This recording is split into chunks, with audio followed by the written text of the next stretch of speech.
कि भारत में बेरोजगारी दर लगातार घट रही है, यानी रोजगार बढ़ा है, बेरोजगारी दर घटी है। वर्ल्ड बैंक के आंकड़ों के मुताबिक 2019 में भारत में जहां बेरोजगारी दर 6.5% थी, वो 2023 आते आते घटकर 4.2% रह गई है। Source world bank. और पीएफएलएस के आंकड़े क्या कहते हैं, वो ये बताते हैं कि 2023 और 24 तक के जो आंकड़े, जिसके मुताबिक 2017 में जहां भारत में बेरोजगारी दर 6% हुआ करती थी, वो अब घटकर 3.2% यानी 3.2% हो गई है। अगर बड़े बड़े राज्यों की मैं बात करूं तो मध्य प्रदेश में सबसे कम बेरोजगारी दर है, यानी वहां पर रोजगार का जनरेशन ज्यादा है। मध्य प्रदेश में 1 से भी कम है बेरोजगारी दर। मैं आपसे यहां आके 50 झूठ नहीं बोलने वाला, वो मोदी जी का काम है। आपने 10 साल देख लिए, सुन ली उनकी बात, आमदनी दुगनी कर दूंगा, और फिर काले कानून ले आए, छोटे बिजनेसेस को फायदा पहुंचाऊंगा, नोटबंदी जीएसटी ले आए। उनका काम आप जानते हो।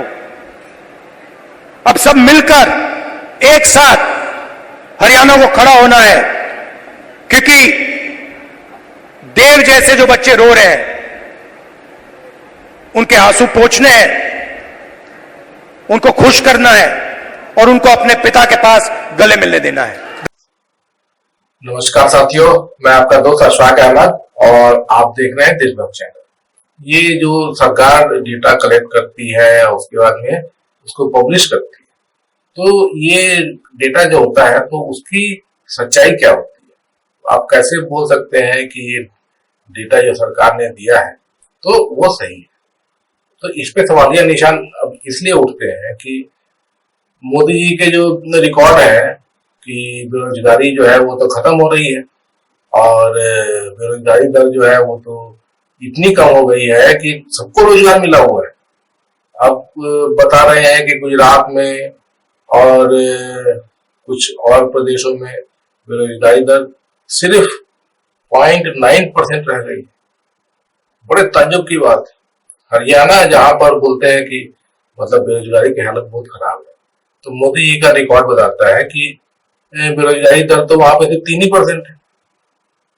तो मतलब कि बेरोजगारी है ही नहीं, ऐसा मोदी जी बता रहे हैं। जबकि हकीकत यह है कि चरम पे बेरोजगारी दर है।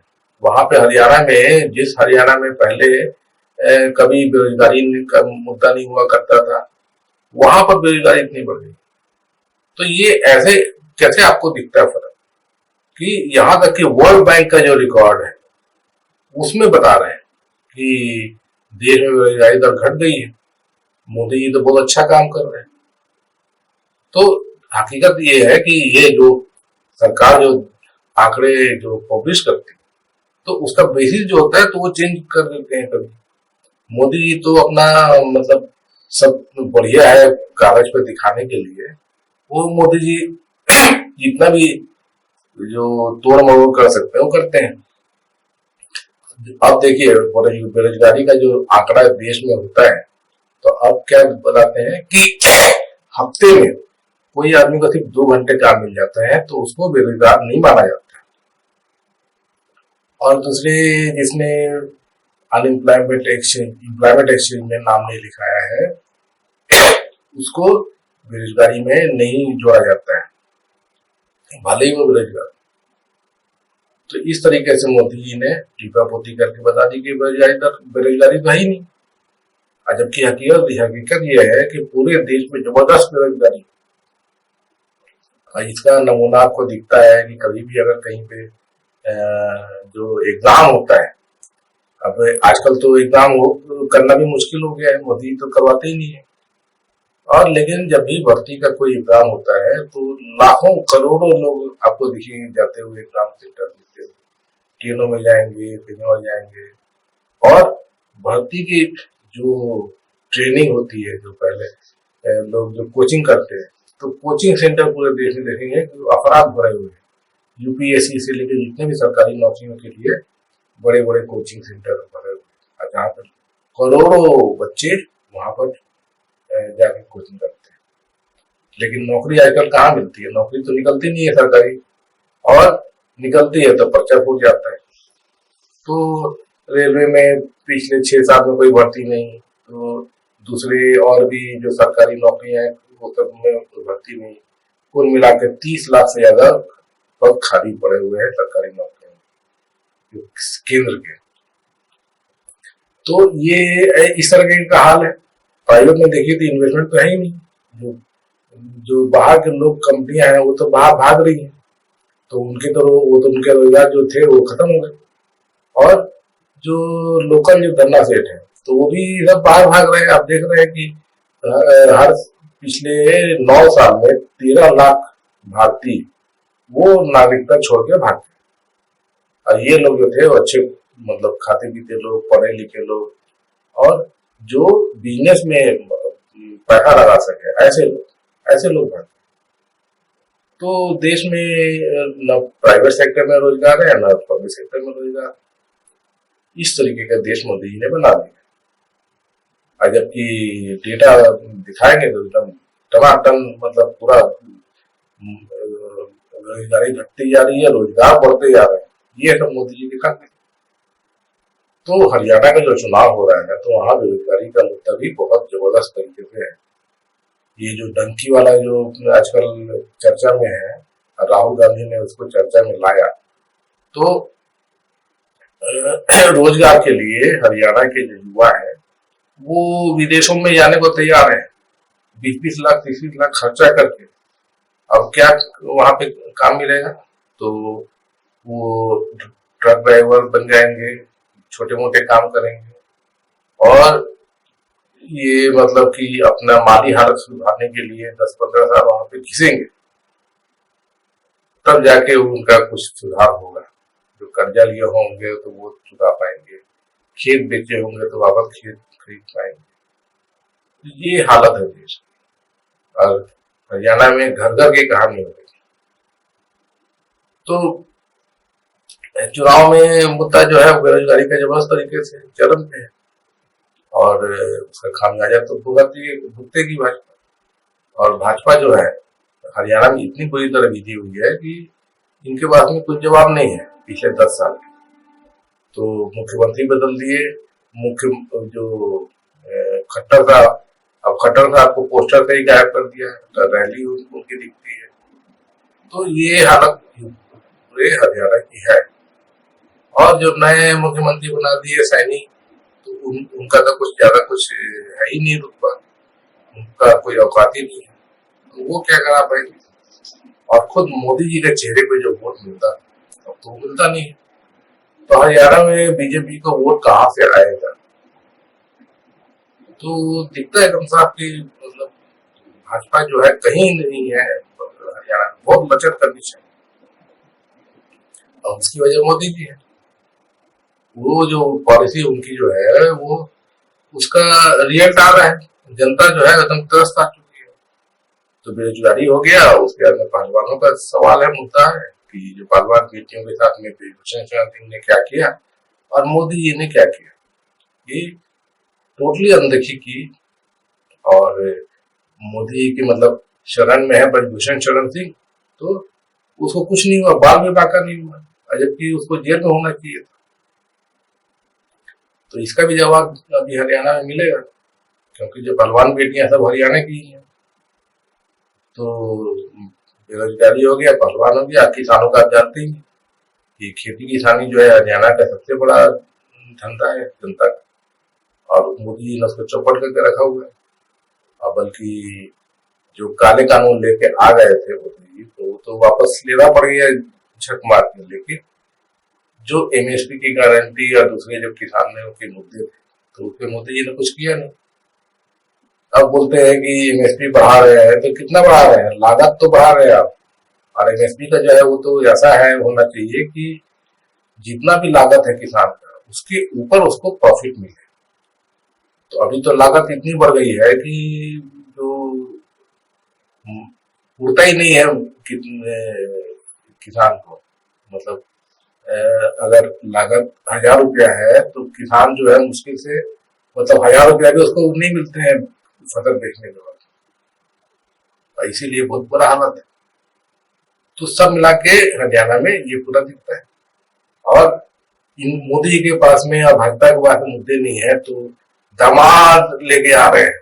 तो दामाद क्या, तो रॉबर्ट वाड्रा का पुराना जो केस था, सच्चाई क्या है कि रॉबर्ट वाड्रा का तो कोई केस ही नहीं है। खुद बीजेपी की सरकार ने सब केस वापस ले लिया, क्लीन चिट दिया हुआ है। तो दामाद का मुद्दा तो चलेगा नहीं। और भ्रष्टाचार का तो अब जनता समझ गई है कि सबसे बड़े भ्रष्टाचारी मोदी जी हैं। अब भ्रष्टाचारियों का शरण भी मोदी जी देते हैं। जितने भी भ्रष्टाचारी देश के हैं वो सब भाजपा में आ गए हैं या सहयोगी दल बन गए।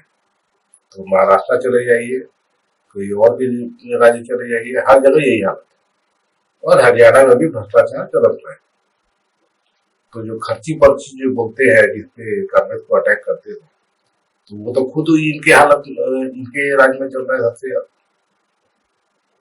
तो ये मुद्दे नहीं है मोदी जी को, तो कुछ बोल नहीं पाते हैं, तो सिर्फ कांग्रेस पर अटैक कर रहे हैं, पुराने मुद्दे उखाड़ रहे हैं। तो उससे क्या होने वाला है ना, ये सब साफ दिखता है कि कुछ मुद्दा ही नहीं। तो वहां तो जम्मू कश्मीर में देखिए, अमित शाह बोलते हैं कि मुसलमानों, हमारी सरकार बनेगी तो मुसलमानों को मुहर्रम और ईद उस पर फ्री सिलेंडर देंगे। बताइए, जो पार्टी कांग्रेस मुसलमानों के खिलाफ जहां वो गलती करती, वो मुसलमानों के लिए बोलती है ऐसा करके देखें, क्योंकि कश्मीर में मुसलमान ज्यादा है, जम्मू में भी काफी मुसलमान है।